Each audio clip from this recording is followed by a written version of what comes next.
Hello and welcome to the Wrestling Review podcast. This time we look back at the second ever episode of WWF Monday Night Raw.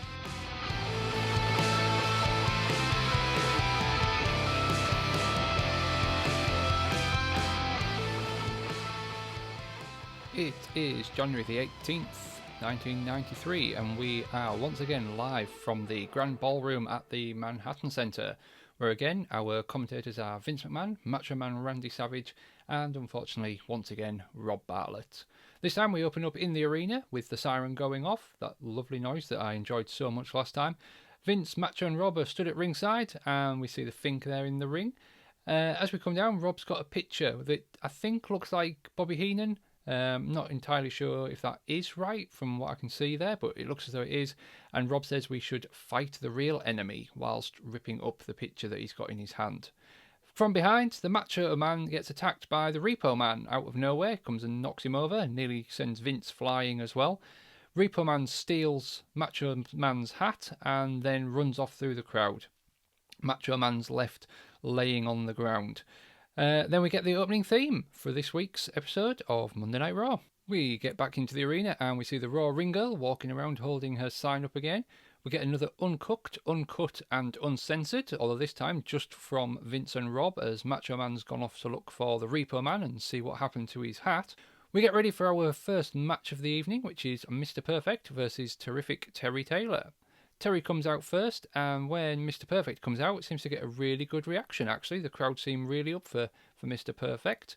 The crowd also seem to be making more sound, actually. They seem more awake, more alive, I would say, than last week. We've certainly got a more up for it crowd, which is really good, because I think last week they seemed quite quiet and quite subdued, so nice to see that already. Vince and Rob tell us that the Royal Rumble is going to be this Sunday, and eventually Macho Man comes back and rejoins commentary. Get quite a good match here from Mr. Perfect and Terry Taylor, actually. I was pleasantly surprised with this.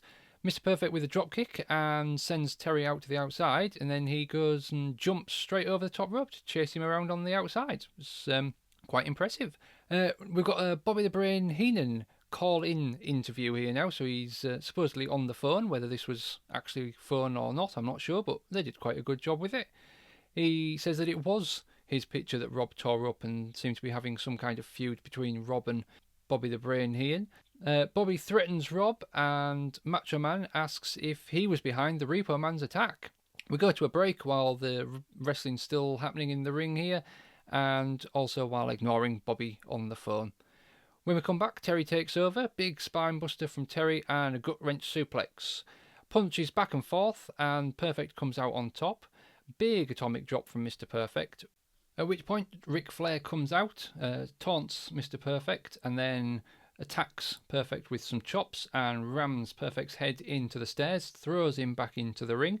And surely that's it. Terry's going to win this one, but no, Mr. Perfect reverses the suplex, the attempted suplex, and hits a perfect plex of his own and picks up the win. Lord Alfred then introduces a video, which is apparently a paid presentation, and we see Bret Hart walking out of a gym holding the WWF Championship, filmed from a sort of funny angle. It's looking up at Bret rather than straight on. I kind of thought this was a promo from Bret that was going to hype his match at the Rumble, but in fact, no. What we get here is an advert for Ico Pro. Straight then into another promo where we get Macho Man doing a Slim Jim advert. Kind of strange to see two adverts just back to back and in the middle of the program here. I was not expecting to see adverts inserted like this back in '93. I thought we were going to get promos for the upcoming matches, but apparently not. We are going to take our protein powder and eat our Slim Jims, apparently. Back out to the ring, and Vince is ready in the ring, and here we get our first look at the WWF champion, Bret Hart. Bret comes out with his jeans on and his Hitman jacket with carrying the belt. As he comes out, kisses the belt. Quite liked that. And Bret says he's not happy that Razor beat up Owen. He wasn't too impressed with that. He can take being insulted himself, but Razor and other wrestlers should refrain from insulting his family.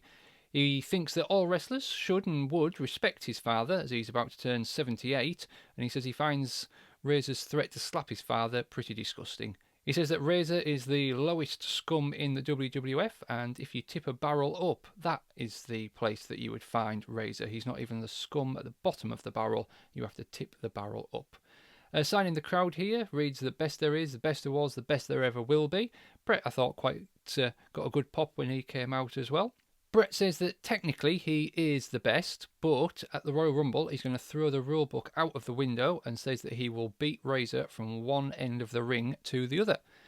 Quite a good promo, I thought, from Bret. I think he got across well the fact that he's having the match with Razor and that it might not be quite such a technical encounter as he's known for. It's going to be a bit more of a brawl after what Razor's done to Owen. We then cut to a promo with The Undertaker and Paul Bearer. Again, really surprised me, this one. Paul says that The Undertaker's victims have a choice when they step in the ring with him, but that in Somalia, too many people are dying. The WWF will be putting the headlock on hunger. And then The Undertaker says that nobody should starve to death. Quite strange. I get completely what they're going for here. Obviously, there's a big famine going on in Somalia at the time. WWF are running a show in Madison Square Garden to raise funds for the famine, but it just struck me as very, very strange to see Paul Bearer and The Undertaker doing a promo for it, with The Undertaker saying that nobody should starve to death. Just somehow didn't sit quite right with me, that one, somehow. Next up, we get our second match of the evening. We've got Marty Jannetty against Glen Ruth. Fink introduces Marty, to which I thought he got another decent reaction. This crowd certainly better than last week's crowd. I was starting to think that maybe it just wasn't that popular at the time, or certainly not in New York where they were filming these, but no, much better reaction from the crowd tonight. We come back from the break, and Glen now is already in the ring. And something I noticed here, Rob is now asking about his car. He was asking about this earlier when the Repo Man came out. He wants to know what happened to his car. Yeah, this is going to be a theme throughout the evening. Rob's just going to keep asking about his car, and neither Vince nor Macho Man are going to even acknowledge that. They just kind of ignore him. We get a handshake from Glen to begin, but as soon as Marty turns his back to take his t-shirt off, he gets attacked from behind. Vince starts asking whose corner will Sherry be in. This seems like a big deal that we've got with the Intercontinental title match at the Royal Rumble. Whose corner will Sherry be in? We get a call in now from Shawn Michaels. Shawn says that the Rockers were successful because Shawn was a part of it, and he always knew what Marty was thinking, and that was because Marty is a simpleton. Shawn says that Sherry, like all women on Earth, are in love with him, and that she will do whatever he asks her to do. Yeah, alright promo from Shawn, not the best. I will just say at this point, growing up when I was watching wrestling, Shawn was just my absolute idol. Absolutely loved Shawn, thought he was the best thing in wrestling. A little bit later on when I started watching, so I didn't see any of this part of Shawn after he was broken up with the Rockers and having his feud with Marty, so quite good to go back and see some of this. Like I say, not the best promo. It sounded funny with the audio on the phone, but again, got over the Intercontinental title match and did okay. We then get another uncensored, uncut and uncooked, but they completely mess it up. They really have not got this down yet. They keep trying, but yeah, obviously something they want to get across, that this is Raw's tagline or something, but it's just not going very well. At this point, I got quite distracted by Glen's body hair, I must say. I always wondered, why do wrestlers shave their whole legs and everything that they do? I know why now, because Glen's leg hair, his upper leg hair, and yeah, very upper leg hair, got quite distracting, got a bit off-putting, didn't like seeing that so much. We get a rocker dropper from Marty for the pin and the victory. I've not seen the setup for the rocker dropper like that before. I've seen other wrestlers use it, most notably obviously Billy Gunn, but no, quite a unique setup. Got to get into it. It was good. I liked that one from Marty there. Another advert break, and when we come back, we are told by Vince that Crush might not make it into the Royal Rumble after what happened last weekend with Doink. Again, Rob starts trying to call him Dork and saying that Dork took his arm off. We look back at the Superstars from last weekend and we see Crush and Doink, and for the first time we get to hear Jerry Lawler doing a little bit of commentary. Doink's trying to give Crush a flower. When Crush takes it and starts walking off down the aisle, Doink takes his arm, fake arm, out of a sling and hits Crush over the head repeatedly with it. Vince says that he has ripped his arm straight out of the socket. Anyway, he starts hitting Crush with it. A lot of officials run out, but kind of just stand and watch Doink hitting Crush repeatedly. And even Jerry Lawler says that maybe at this point we've gone too far. We get another promo for the WWF Mania on Saturday mornings. Again, obviously another program they've just launched at the same time, I guess, here as we have launched Monday Night Raw. We're told that Crush now may have a concussion, but Macho Man hopes that he gets better soon. We cut to the outside of the arena where we get Sean Mooney again, and he's now stood with Repo Man, who is wearing Macho Man's hat. Repo says that he's been watching Macho from a long time, but that Macho Man's never paid any attention to him. But he will now, because he'll get him in the ring. Macho Man kind of seems to offer a New York street fight, and Repo says that he's got Macho Man's hat, which apparently is his most prized possession.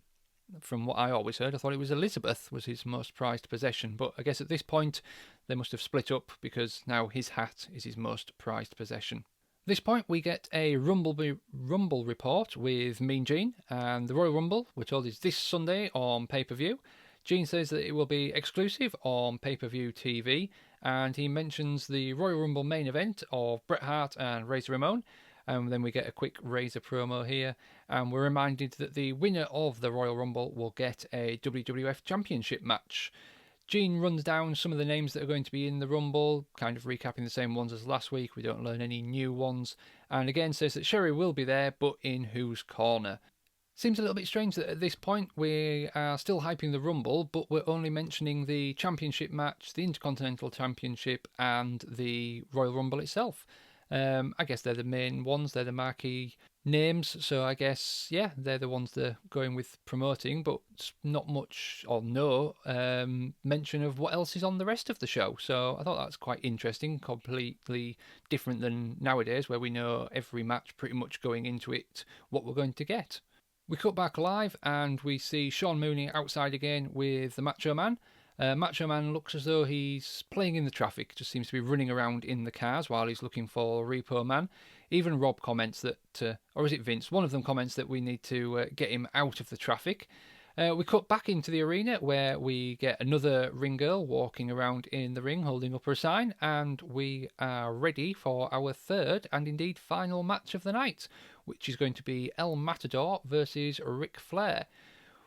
We get a shot here of the sign that the ring girl's holding up, which says, "That wasn't nice." So, I don't know what wasn't nice, but apparently the ring girl says that wasn't nice.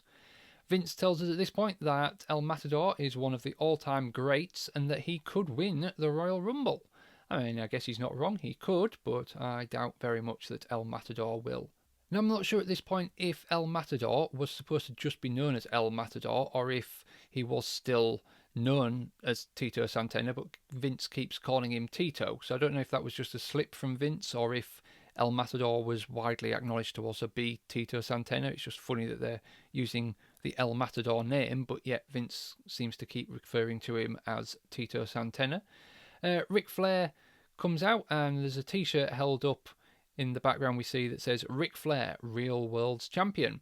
I thought Rick seemed to get quite a decent reaction here, and to say he's supposed to be a heel, he seemed to get quite a good reception. At this point, Rob mentions his car yet again, and Rick seems to be shouting something at Savage, whether they've got some history that we haven't seen so far on the Raw, but yeah, there's a bit of back and forth there. We seem to get quite a big Tito chant at this point, and Vince seems to think he gets a count of 3 from a headlock, but no. Again, Vince keeps calling him Santana. Not sure if that's what he's meant to be calling him, but I guess, yeah, that's what we're going with.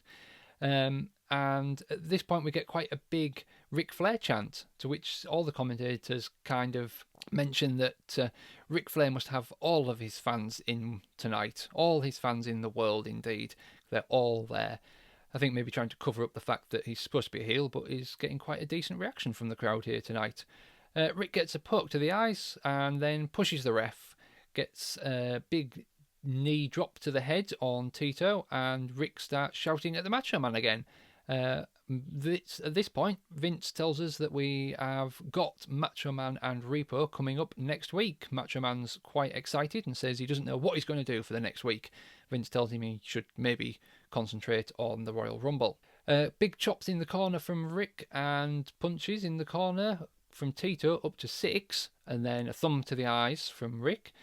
Rick goes up on the top rope and gets thrown off, and then starts begging off into the corner. Gets whipped into the turnbuckle upside down and goes to the outside. At which point I noticed for the first time that the floor of the arena is carpeted, so it's just wrestling mats on top of the carpeted floor. They really are just kind of in a theatre here. It's so strange to see Raw just presented in this way. It's so good to see the beginning of Monday Night Raw and how we really started with kind of that raw feeling.